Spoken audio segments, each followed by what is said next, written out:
ما جاتون خالی سفری داشتیم به استرالیا، باید می بودی سواحل زیبای استرالیا، این سواحل اقیانوس هند جنوبی، لاکردارا انگار این ماسه ها رو علک کرده بودن، همه سفید یه دست. اون وقت شما میری شمال یه سلفی میخوای بگیری، پشت سر پر پوست پفک و چیپس و پوشک و نوار کاست و همجور پر ای خجالت میکشه، یه زاویه رو عوض موج میزنه میاره، آخر میبینه عکسو گرفتی رو زانوته، رو زانوت اینجوری زانوتو کلا گرفته، پوشکه بعد نوار دورش سفت شده محکم. اوضاعی اونجا اما نه، هیچ تمیز. بعد آب اقیانوس هند جنوبی آبی، سواحل سفید، چه آرامشی، چه اتمسفری.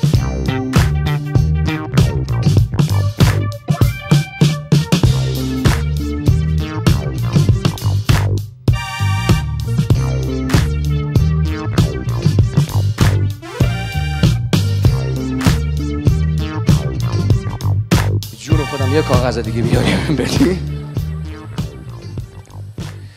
نه این حرفو من نمیزنم، خیلی فقط دوست داره شادی شما بعد از برنامه وایسا بیرون کارت دارم، اصلا تصفیه حساب خصوصی با هم انجام میدیم. بله کجا بودیم؟ داشتم داستانو براتون میگفتم، حواس من هی پرت میکنن. یه دست قشنگ به افتخار من بزنید دیگه، از این کلمه داره حالتون به هم میخوره نه؟ بله عزیزم، موضوع اینجاست که در بحث خوانندگی ما تا یه حدی میتونیم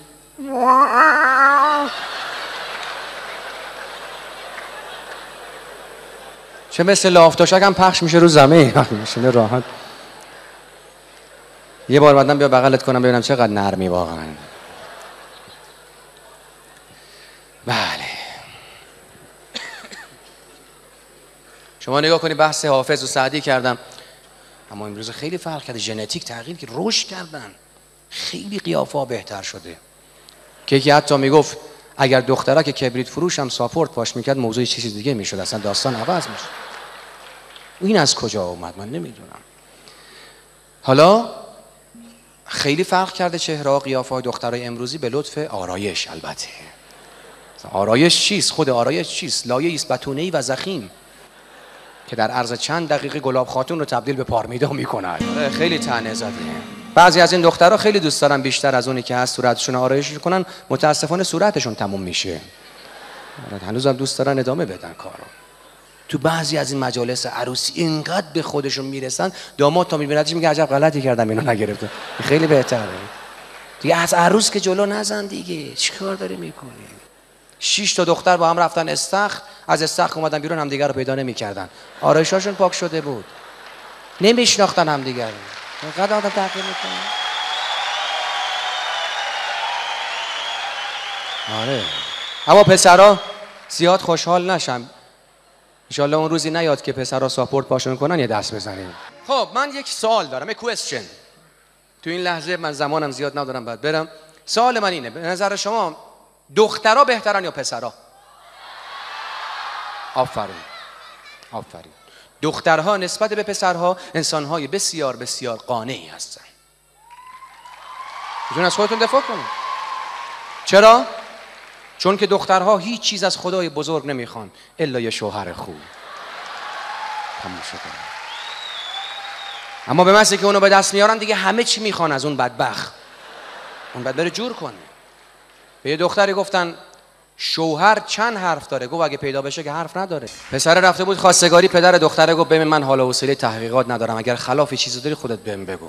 گفت من خلاف ندارم، فقط آدانس زیاد میجوام. گفت آدانس که خلاف نمیشه، واسه چی آدانس زیاد میجویی؟ گفت بوی سیگار رو میبره. گفت مگه سیگار میکشی؟ گفت واسه بعد عرق میچسبی. گفت مگه مشروب میخوری؟ کار نشگی تریاکو زیاد میکنه. مگه تریاک میکشی؟ گفت آدم نمیتونه که همیشه دزدی کنه که. گفت مگه دزدی میکنه که نمیشه همیشه بیکار باشی. خب برنامه رو ادامه بدم. زنجیر منو بافتی، پشت کو انداختی، بابا اومده منم نمیدونم. یه لحظه احساس کردم من خاله شادونم دارم برنامه اجرا میکنم. اینقدر که زیبا صدای کودک درونتون رو دریافت میکردم. اتفاقا خاله شادون مجری موفق کودکه. همیشه برام سوال بود این دختر چه کار میکنه؟ بچه‌ها مثل موم تو مشتشن. تا اینکه وقتی جلوتر از من روی صحنه بود از اون زاویه پرده دیدم، میگن که یه از یه زاویه دیگه باید به موضوع نگاه کن، دیدم که چه کار میکنه. میاد روی صحنه خودش اندازه بچه‌ها کوچولو میکنه و با بچه‌ها به زبان بچه‌ها صحبت میکنه. اومد سالن پر بچه بود مثل همینجا. بچه‌ها لبریز از هیجان مثل همینجا. شادونه شروع کرد با بچه‌ها ارتباط برقرار کرد. چیکار کنی؟ کوچولوهای من کی از همه زرنگ‌تری؟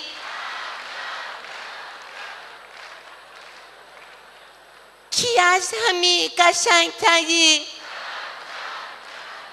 کی از همه گاگول‌تری؟ از شما درد نکنه. اون آقا رو نگاه 80 سالشه خجالت. من بیا منو بخور. اتفاقا زودتر از همه شما تونست با کودک درونش آشتی کنه. این کودک درون خیلی چیز مهمیه. میگم مدتیه که کودک درونم پیرمرد درونم رو اسکل میکنه، مسخره میکنه. میگم قبلا اینجوری نبود، جرئت نمیکرد جلوش پاشو دراز کنه. دور زمان عوض شده. اون رفیقش میگم مدتیه کودک درونم پوشکشو خراب کرده. تمام درونمو به گند کشیده، یکی نیست به عوضش کنه. بچه‌های قدیم همه چی قدیمش خوب بود. همه چی قدیمش خوب بود. ما بچگی کردیم، بچه‌های امروزی هم بچگی میکنن. ما بچه بودیم شلوغی شیطنت میکردیم، به ما میگفتن تخم جن.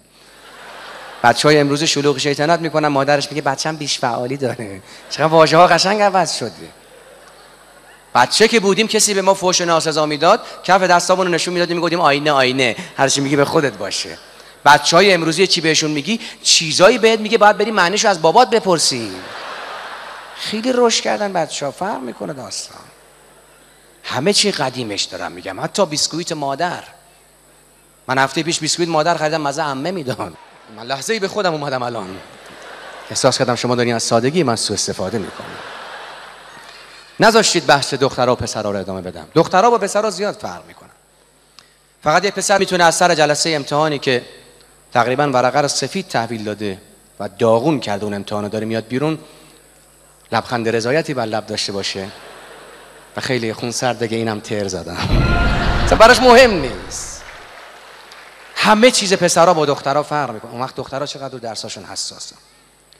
شما مسافرت رفتن پسرها با دخترها رو مقایسه کنید. دخترها میخوان برن مسافرت، اوه بیا لوازم ببین چی برمی‌داره. اول از همه یک کیف لوازم آرایش بسیار مجهز، 3-4 تا مانتو، 20 تا شال مختلف، باد بزن، سشوار، مسواک، خمیردندون، شامپوهای مختلف. اون وقت پسرها میرن مسافرت، یه زیر شلوار، یه قلیون.